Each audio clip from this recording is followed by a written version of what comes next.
Olá pessoal, tudo bem? Vamos seguir com nossos estudos, né? Nós estamos no PET 6, na segunda semana do PET 6, né? E essa semana nós vamos tratar da primeira revolução industrial, tá? Até porque nós tivemos outras revoluções industriais, tá? Mas essa primeira, lá no século XVIII, né, na Inglaterra, começou na Inglaterra, nós vamos ver detalhes, tá? O PET ele apresenta dois conceitos nessa semana, né, para a gente pensar, para a gente entender esse assunto. É a revolução, né? A revolução é uma mudança abrupta no poder político ou na organização estrutural de uma sociedade, que ocorre em um período relativamente curto de tempo. Ou seja, é uma mudança, né? Revolução, a história é feita de revoluções. O mundo está sempre passando por alguma revolução, né? Então é importante a gente entender bem esse conceito, tá? Indústria é uma atividade econômica que surgiu na Inglaterra no fim do século XVIII.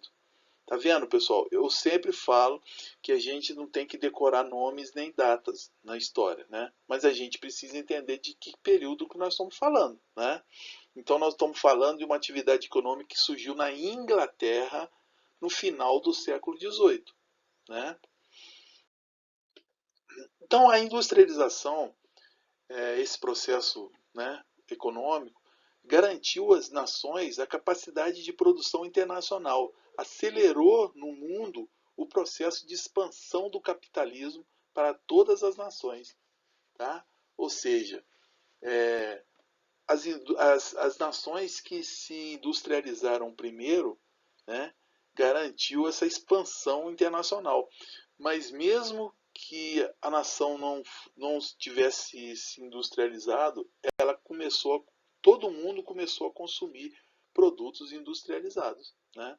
Porque para alguém fabricar alguma coisa, ele precisa ter quem compre consuma, né, esse produto fabricado.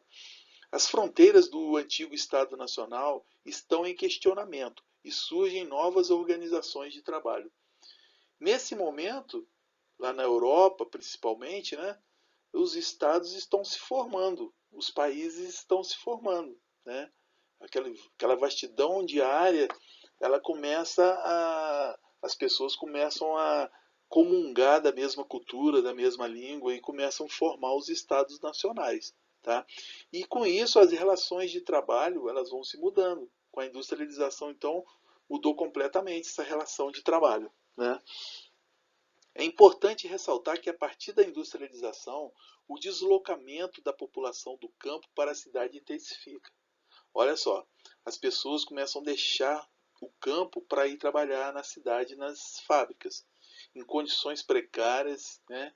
Muitas vezes passando necessidade, mas elas largam o campo na doce ilusão de que a cidade é melhor.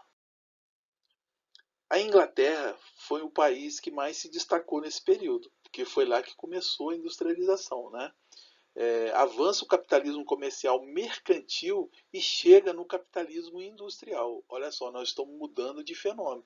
Nós estamos saindo do capitalismo mercantil, que era aquele negócio de comércio que nós vimos lá, né, nas grandes navegações, né, alguns países se destacaram.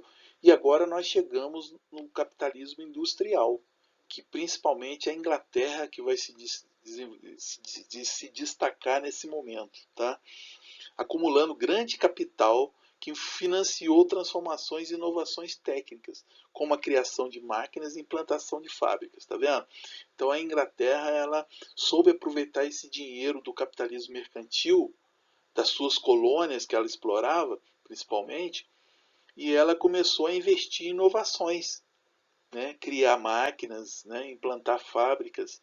E aí os outros países, como Espanha e Portugal, que também ganharam dinheiro com o comércio, esses países começam a comprar produto industrializado da Inglaterra. Ao invés de fabricar, eles começam a comprar, né? E aí a Inglaterra vai só enriquecer. Como era o capital nesse período, né? Esse acúmulo de capital foi proveniente de quê?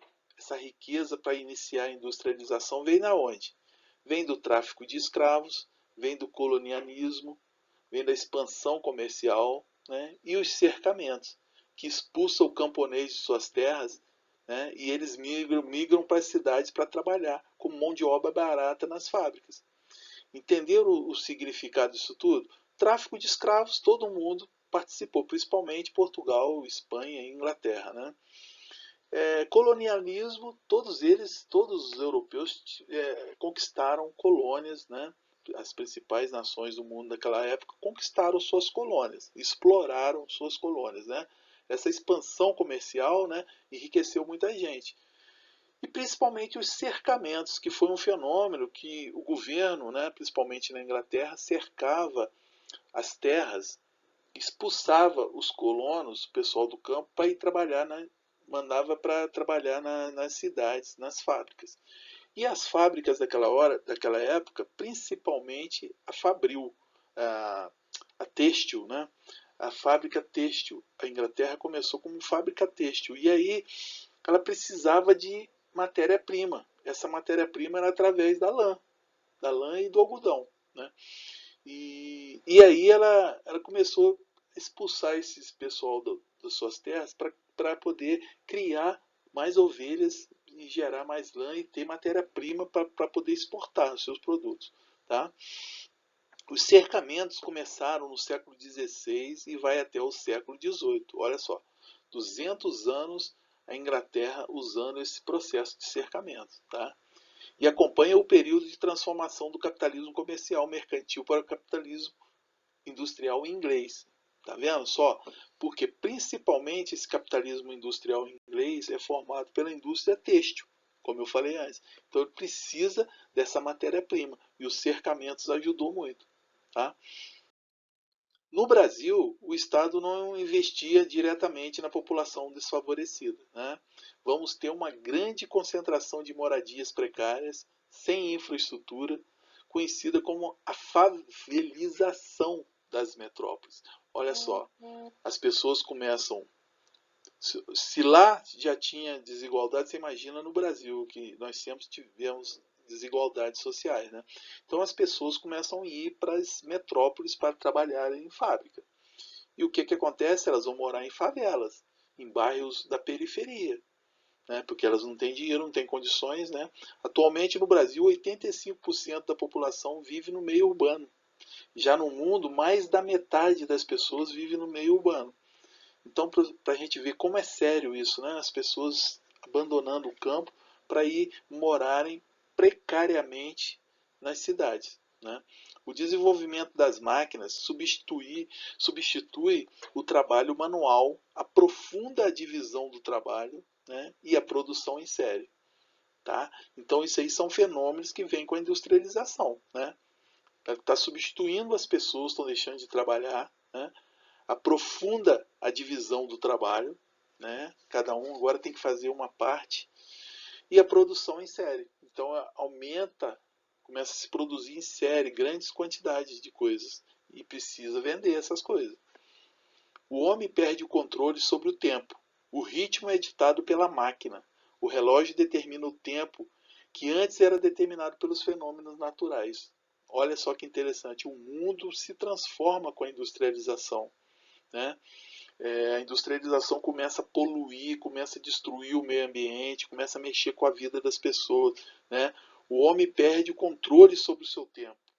Entendeu? Agora, o ritmo é ditado pelas máquinas das fábricas. Né? Toca a sirene da fábrica, você sabe que está na hora do pessoal começar a trabalhar. Vai trabalhar até o final da tarde e aí vai tocar a sirene. Então você vive em torno desse tempo que a fábrica determina. Não mais os fatores naturais que estão determinando o tempo. O sol, a lua, o dia. Não. Agora quem determina o tempo são as fábricas, são as máquinas, né, o relógio. E os trabalhadores, né, eles começam a sofrer as consequências dessa industrialização. Né? Porque eles começam a trabalhar muito, folgar pouco, não tem mais tempo para nada. Eles trabalhavam de 14 até 20 horas por dia. Então trabalhava nas fábricas crianças, mulheres, o ambiente era insalubre, as pessoas ficavam doentes. Então os trabalhadores começaram a se organizar para lutar por melhores condições de trabalho, né? Inicialmente com a quebra de máquinas, com um fenômeno que ficou conhecido como ludismo. Né? O ludismo, os trabalhadores não paravam nunca, a fábrica não parava nunca. O que eles começaram a fazer? Eles começaram a se organizar e começaram a quebrar as máquinas. E aí a fábrica era obrigada a parar. Tá? Isso foi no primeiro momento. No segundo momento, eles começaram a se organizar para defender seus direitos, né? Criando sindicatos que lideravam piquetes e greves. Tá vendo só? A gente já falou sobre os sindicatos, sobre os partidos políticos, né? No outro PET. Então, é, nesse segundo momento, os trabalhadores começam a se organizar. Estão vendo que não tem jeito, que os patrões, o Estado, a polícia, ela é criada para poder defender essas fábricas, para defender o governo, nunca para defender o trabalhador, né? Até hoje é assim, infelizmente. E aí eles começam a se organizar, criam os sindicatos, que aí tem pessoas para defender os direitos da classe toda, né? E aí ele começa a organizar greves, piquetes e param a fábrica toda, param todo um processo se eles quiserem, né? E para concluir, né, a Revolução Industrial impulsionou a circulação de povos, mercadorias, a produção e a transformação nas relações culturais e de trabalho. Então, esse primeiro momento, essa primeira Revolução Industrial, ela mexeu muito com o mundo, né? Porque mudou completamente o sistema econômico e social. Né? Impulsionou a circulação de povos, mercadorias, né? As pessoas começaram a se relacionar através dessas mercadorias que circulavam, né? E essa transformação, essa circulação transformou as relações culturais e de trabalho, porque o trabalho era diferente agora, né, com as fábricas. O trabalho deixou de ser escravo e agora era uma relação de trabalho. Né? Embora os funcionários ganhassem pouco, sem condições de trabalho, mas eles tinham uma relação diferente de trabalho agora. Então, meus amigos, é isso. É um assunto importante, né? E que foi a partir daí que o mundo se transformou. Então, esse assunto sempre é cobrado em alguma forma, né, para o pessoal do ensino médio. Então, vamos ler o PET, vamos responder as questões que eu enviei, tá? E qualquer coisa que vocês precisarem, meus contatos estão aqui. Bons estudos e fiquem bem.